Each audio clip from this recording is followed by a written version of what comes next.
साथियों और प्यारे बच्चों, स्वागत है एक बार फिर आपका हमारे इस यूट्यूब चैनल में।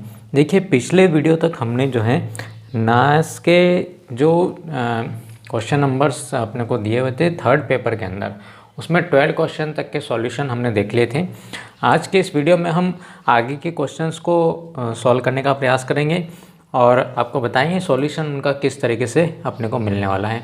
कि धीरे धीरे टाइम भी पास आ रहा है हमारा। 12 नवंबर को जो है हमारी नेस की जो एग्ज़ाम है उसमें अपने को जो क्वेश्चंस मिलेंगे उसमें आपको जो है ये मान के चलिए कि इस बार जो पेपर मिलेगा 70 क्वेश्चंस का, उसके अंदर 2 सब्जेक्ट के कॉम्बिनेशन बनाए जाएंगे। ठीक है, हो सकता है आपको हिंदी और मैथ्स मिल जाए, साइंस और मैथ्स मिल जाए, मैथ्स और सोशल मिल जाए। तो इस तरीके से 70 क्वेश्चन, 35 अदर सब्जेक्ट रहेगा और 35 अगर मैथ्स रहा तो उसमें भी जो है आपको किस कॉम्बिनेशन का पेपर आपको मिलता है। तो हम सबसे पहले हम बात करें और साथ ही हमने जो फर्स्ट टेस्ट पेपर जो मिला था उसके क्वेश्चंस भी कुछ उसमें से पूछे आएंगे। जो 60 क्वेश्चंस हमारे सामने फर्स्ट टेस्ट पेपर में दिए गए थे, उसके कुछ क्वेश्चन जो है इस में जो है रिपीट किए जाएंगे, तो उनको आप पहले से अच्छे से स्टडी करके रखिए। तो यहाँ पर सबसे पहले हम बात करें कि वीडियो आपने अभी तक देखा है तो इसे लाइक कीजिए, अपने दोस्तों में शेयर कीजिए और चैनल अभी अगर तक सब्सक्राइब नहीं किया है तो इसे ज़रूर सब्सक्राइब कर लीजिए। यहाँ पर जो क्वेश्चन नंबर 13 अपना दिया हुआ है, -3 और -4 का मध्य बिंदु Q है। जो मध्य बिंदु Q है तो न्यू केस में कौन सा भिन्न Q और -4 के बीच में स्थित होगा।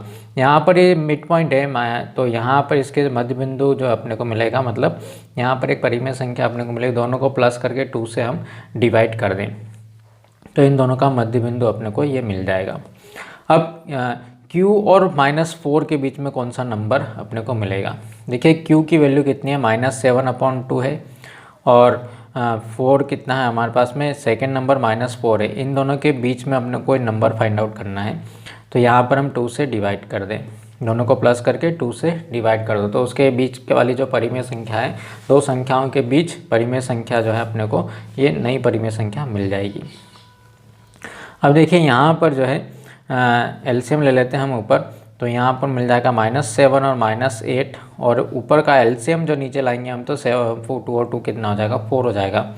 -15/4 अपने को मिलेगा और -15/4 को हम लिख सकते हैं -4×12 और 3 बचा 3/4 के इक्वल मिलेगा, लेकिन ऑप्शन में अपने को ये नहीं दिया हुआ है। तो इन दोनों का ये सेंटर पॉइंट है, मध्य बिंदु है, इन दोनों के बीच में अपने को मिलेगा -3:3/4। यह वाला बिंदु अपने को यहाँ पर मिलेगा। अब इससे आगे हम बात करें कि यहाँ पर अपने को जो नंबर है ये देखिए -3 के बाद वाला नंबर है और यहाँ पर दिया हुआ -4 और -4, तो ये तीनों ऑप्शन तो नहीं होंगे क्योंकि -4 के बाद वाला नंबर वो आपको इस -4 और -5 के बीच में मिलेगा। तो -3 और कुछ वैल्यू आपने को मिल रही है, तो इसका ऑप्शन नंबर बी जो है वो करेक्ट हो जाएगा कि इसके और इसके बीच में जो है ये वाला पॉइंट अपने को मिलेगा। तो नेक्स्ट क्वेश्चन हम देखते हैं। एक स्कूल में कक्षा 9 और कक्षा 10 के विद्यार्थियों का जो अनुपात है वो कितना है, 3:2 है और एक समिति बनाई गई है। उसके लिए कक्षा 9 के 30% बच्चे लिए गए हैं और कक्षा 10 के 10% बच्चों को उसमें शामिल किया गया है। तो दोनों कक्षाओं के कुल विद्यार्थियों का कौन सा हिस्सा जो है कमेटी के लिए चुना गया। उस स्कूल में जो 9वीं और 10वीं के क्लास के अंदर जो टोटल स्टूडेंट थे उसका कौन सा हिस्सा जो है समिति के लिए चुना गया, ये अपने को बताना है। तो यहाँ मान लेते हैं कि 9th और 10th के जो टोटल स्टूडेंट्स थे उनकी संख्या कितनी हो गई, 100 हो गई, ऐसा हमने मान लिया। तो जब संख्या 100 हो गई है तो 9th के जो स्टूडेंट हैं उनको कमेटी के अंदर कितने स्टूडेंट लिए गए, 30% स्टूडेंट जो हैं यहाँ पर 9th के लिए गए हैं और 10th के जो स्टूडेंट लिए गए हैं वो कमेटी के अंदर कितने लिए गए हैं, 10% स्टूडेंट जो हैं यहाँ पर लिए गए हैं। अब दोनों का जो अनुपात है वो कितना है, 3:2 है। तो साथ में हम मान लें कि 9th के जो स्टूडेंट है वो कितने हो गए, 3:2 अर्थात 3x और ये कितना हो गया 2x। इन दोनों को मिलाकर के हमारे पूरे स्टूडेंट मिलेंगे कितने, 100 स्टूडेंट मिल जाएंगे। तो यहाँ से x की वैल्यू अपने को मिल जाएगी, x की वैल्यू कितनी मिल जाएगी यहाँ पर अपने को x इक्वल टू मिल जाएगा 20×500, अर्थात x की वैल्यू जो मिलेगी वो कितनी मिलेगी 20 मिल जाएगी। मीन्स 9th के कुल स्टूडेंट कितने हमारे पास में 20 गुना 3 60 स्टूडेंट मिलेंगे, और 10th के कितने स्टूडेंट मिल जाएंगे अपने को 10th के स्टूडेंट 2x हैं, क्योंकि इनका अनुपात जो है 3:2 है। तो 10th के स्टूडेंट्स की संख्या मिलेगी कितनी मिल जाएगी अपने को 40 संख्या जो है अपने को मिल जाएगी। 10वीं में विद्यार्थी 40 हैं। अब 9th में से जो कमेटी के लिए चुने गए हैं ना, जो समिति के लिए स्टूडेंट चुने गए हैं, उसकी हम बात करें कि 60 का 30% मतलब कितना मिलेगा 60 का 30% अपने को मिल जाएगा 18, और 40 का 10% 40 का 10% कितना मिल जाएगा 4 मिल जाएगा। मतलब कुल विद्यार्थी कितने चुने गए समिति के लिए 22 विद्यार्थी समिति के लिए चुने गए हैं। तो स्कूल में से कितने विद्यार्थी चुने गए हैं तो उसका रेशो निकालना है अपने को। ठीक, जब विद्यार्थी 100 रहते तो उसमें से कितने विद्यार्थी चुने जाते हैं 22 चुने गए हैं, किस में से 100 में से चुने गए हैं। तो यहाँ पर हम इसको कैंसिल करेंगे तो आंसर मिलेगा अपने को 11/50 11/50 जो है इसका राइट आंसर हो जाएगा। अगला जो नंबर है हमारे पास में वो है कि p एक पूर्ण संख्या हो तो निम्नलिखित में से कौन सा व्यंजक पूर्ण वर्ग और पूर्ण घन दोनों हैं। देखिए पूर्ण वर्ग मतलब उसकी घात जो है कितनी होनी चाहिए 2 होनी चाहिए। पूर्ण घन मतलब उसकी जो अधिकतम घात है वो कितनी होनी चाहिए 3 होनी चाहिए। 3 का कोई गुणक होना चाहिए। तो यहाँ पर जब भी हम इसका स्क्वायर रूट निकालते हैं या क्यूब रूट निकालते हैं तो उसमें से बाहर आ जाना चाहिए।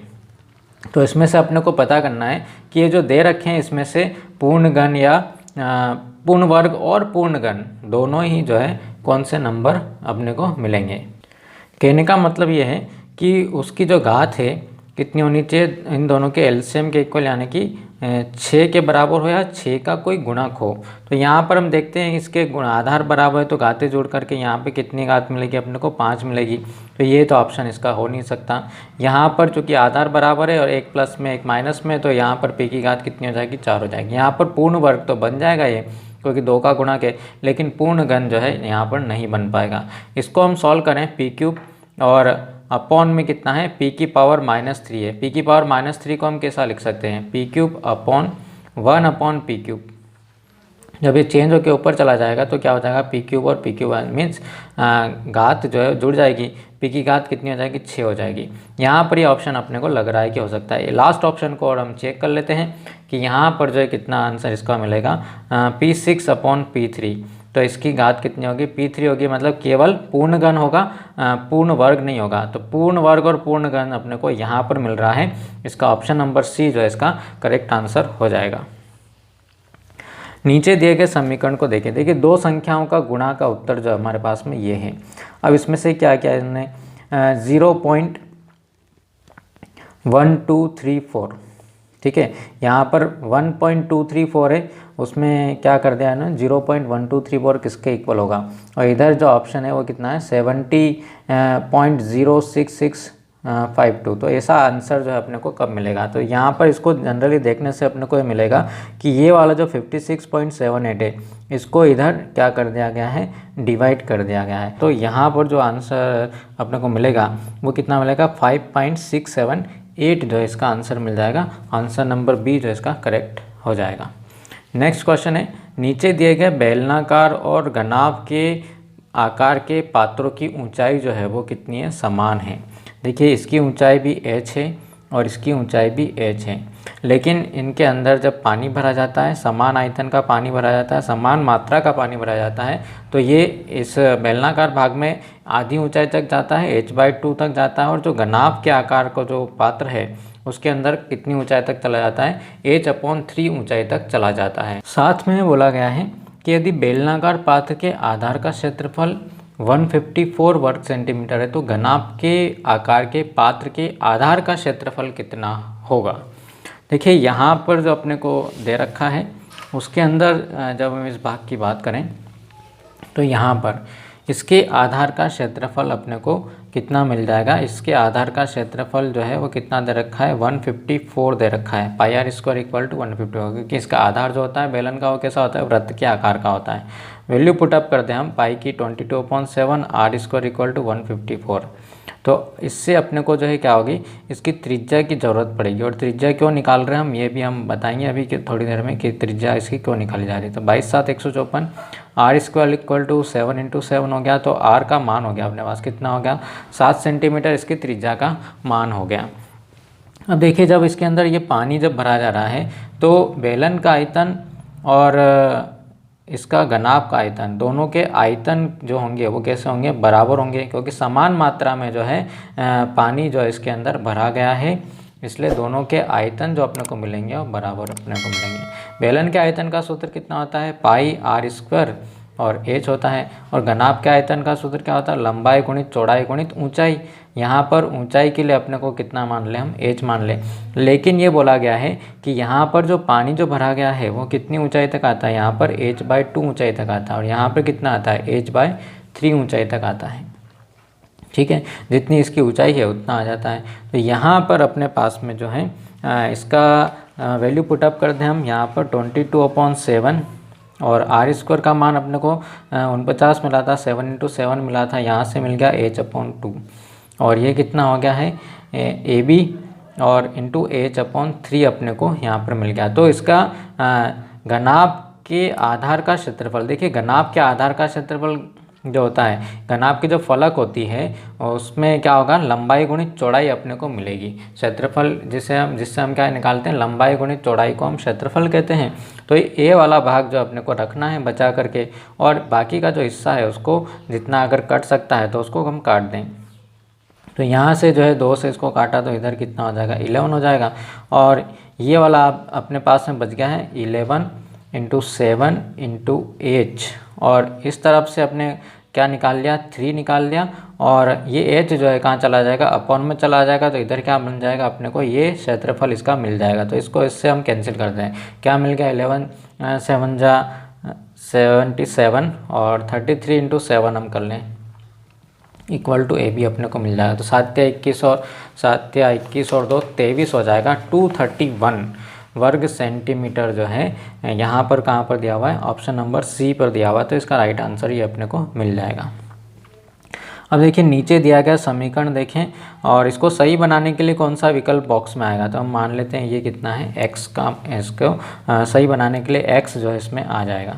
तो 3/2⁶/x इक्वल टू कितना मिला अपने को, 1 मिल जाएगा।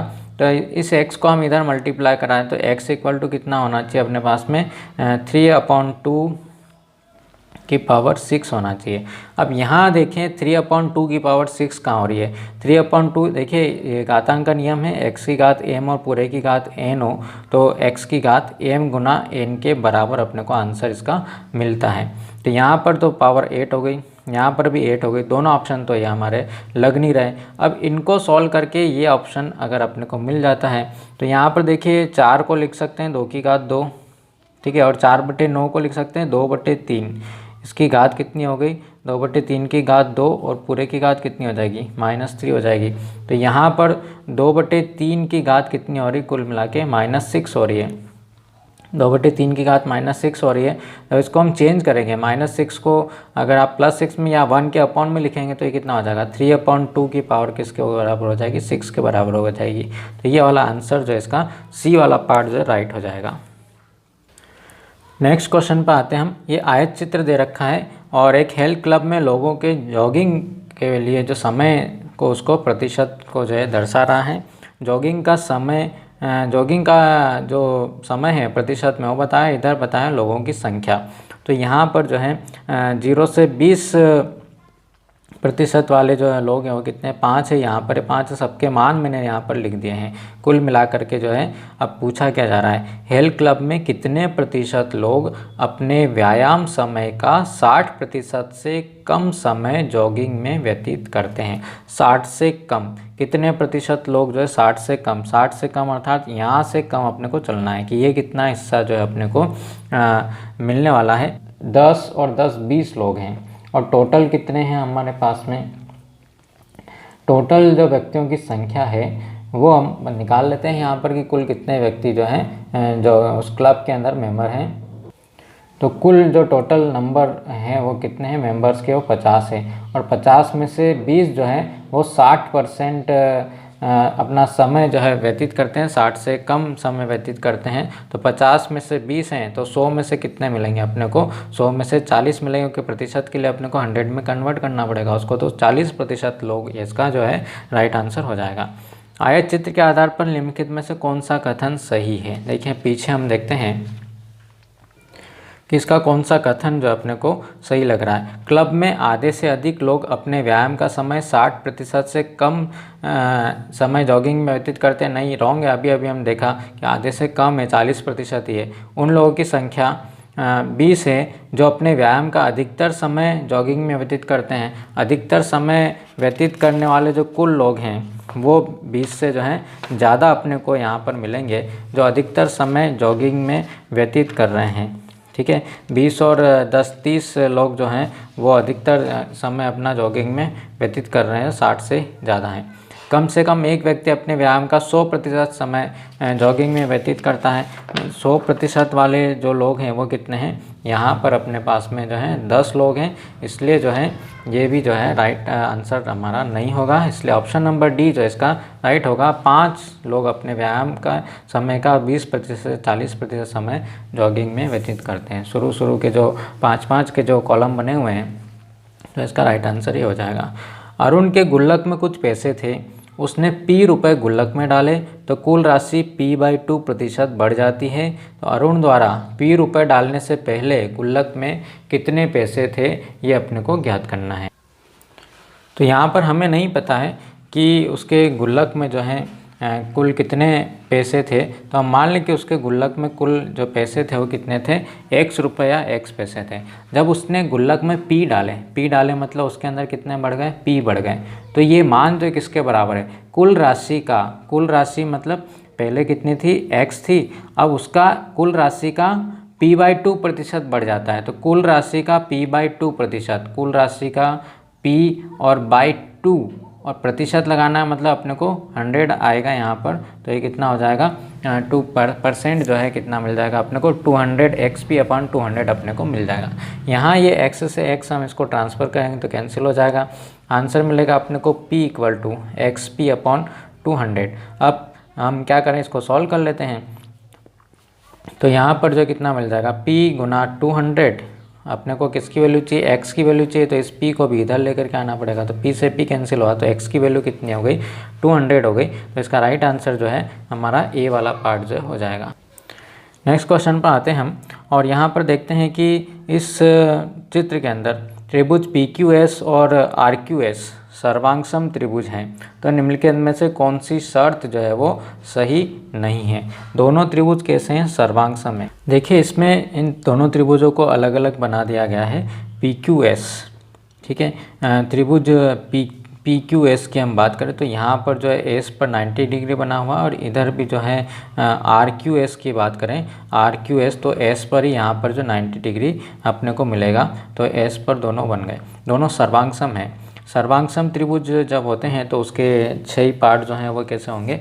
इक्वल होंगे। कौन कौन से 6 पार्ट हमें इक्वल मिलेंगे यहाँ पर सर्वांगसम है? तो यहाँ पर देखते हैं हम QPS = SRQ। QPS यहाँ से हम चल रहे हैं QPS = SRQ, तो ये वाला जो है ये तो राइट है। PQS = SQR। PQS ये वाला कोण और ये वाला कोण जो है बराबर होगा SQR, क्योंकि दोनों सर्वांगसम है। क्या PS = SR? PS = SR ये भी सही है, क्योंकि दोनों ही जो है समकोण बनाने वाली भुजाएं हैं। तो चौथा ऑप्शन क्या बन गया? QP = RS। QP और RS, देखिए एक यहाँ पर क्या बन रहा है? एक तो कर्ण बन रहा है, और यहाँ पर RS इसके बराबर नहीं, इधर का भी कर्ण हो। अगर यहाँ पर RQ होता तो राइट हो जाता। तो ये वाला जो पार्ट है इसका ऑप्शन नंबर C जो है वो यहाँ पर जो है इस शर्त को फॉलो नहीं करेगा, इसलिए इसका सही उत्तर जो प्रश्न का वो ये हो जाएगा।